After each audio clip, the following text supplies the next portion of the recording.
What's up, guys? Let's talk about the difference between mentoring and coaching. And this can apply to you as a professional if you're looking at either a mentor or a coach to help you improve your business performance, but this can also apply to the services you deliver.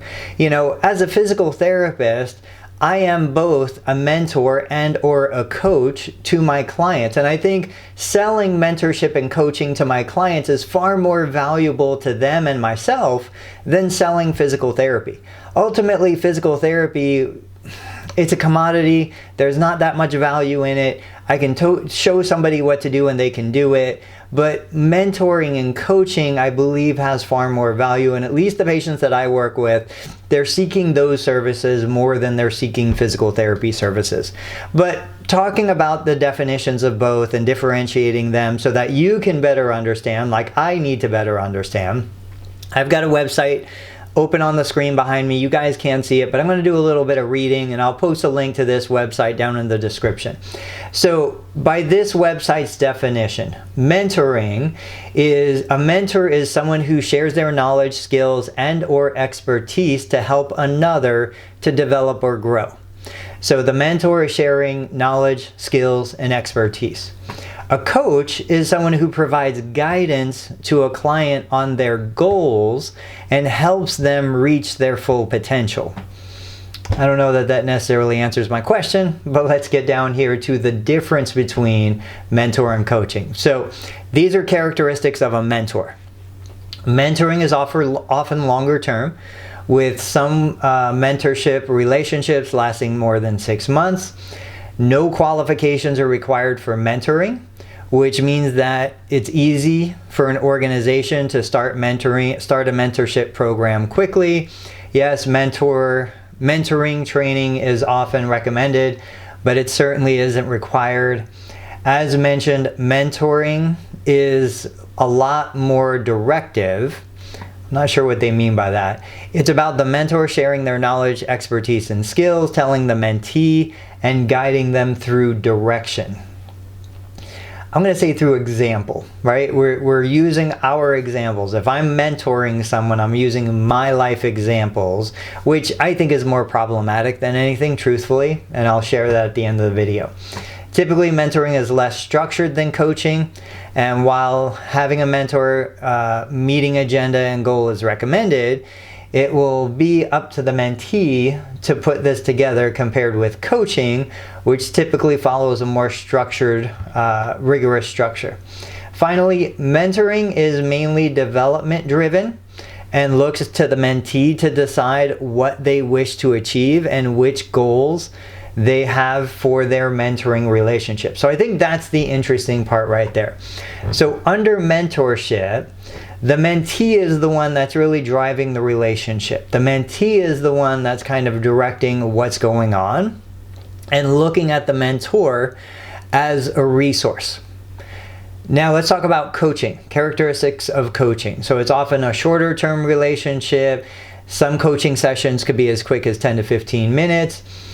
The training in coaching skills and a lot of coaching qualifications are available, almost always necessarily and certainly recommended to be truly an effective coach. So coaches need to be trained to be a coach. Mentors just need to share their experiences.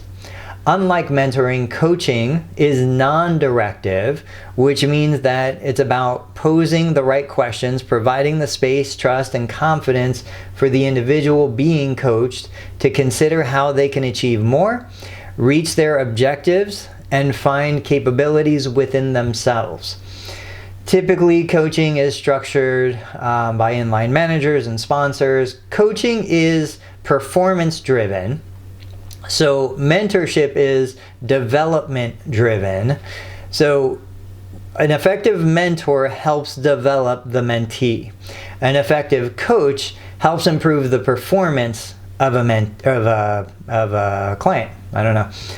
So coaching is performance driven and encourages the individual or individuals being coached to perform in their day-to-day roles.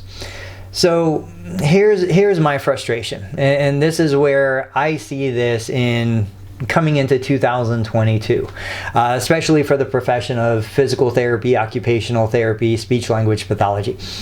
I think there's massively successful clinicians and practice owners that are out there. I know that for myself. As I grow and develop my business, I don't really see a business out there that I want to model. Right? It's not like a franchise. So if I wanted to open a McDonald's franchise, I would buy the McDonald's franchise, I would learn the systems of the McDonald's franchise, and I would implement the systems that have been proven effective.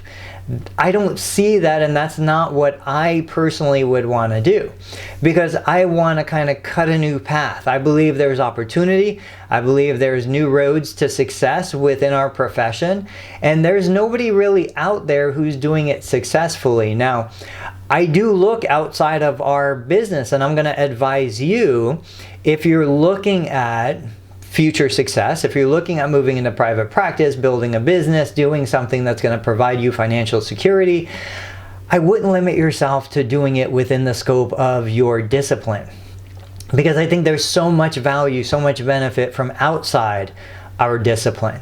You know, a business leader in retail is going to look at physical therapy through the lens of retail. A business leader in some other manufacturing is going to look at how physical therapy can be improved implementing strategies that are effective in manufacturing.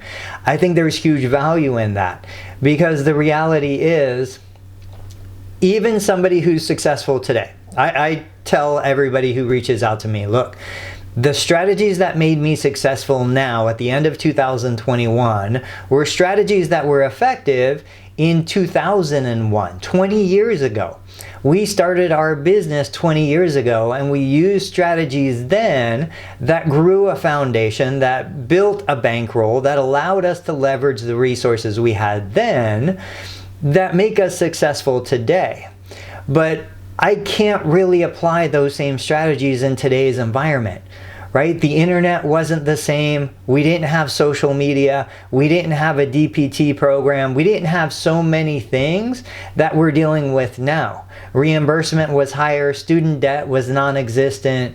So we have to understand that even the best of the best who are out in the workplace these days, as business owners or employees, they got here through different paths.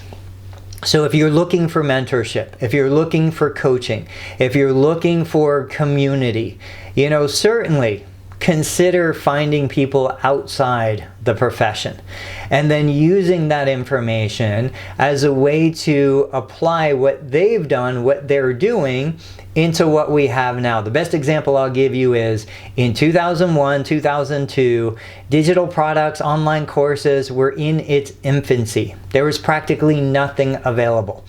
Now, in the last 2 years, year over year, I've made more net profit from online services than I've ever made from a brick and mortar clinic.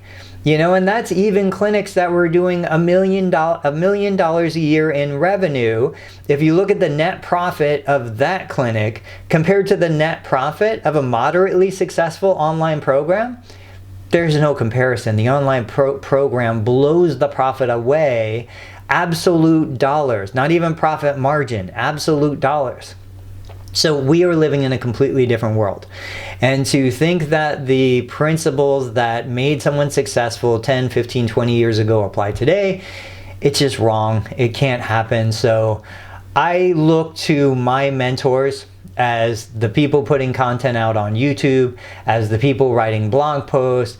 I've never met a single one of my mentors. I've never met a single one of my I guess I can't say coaches because they're not coaching me, but that's where I would look at. And then I bounce the ideas off of you. You watching this video right now, you are my peer group.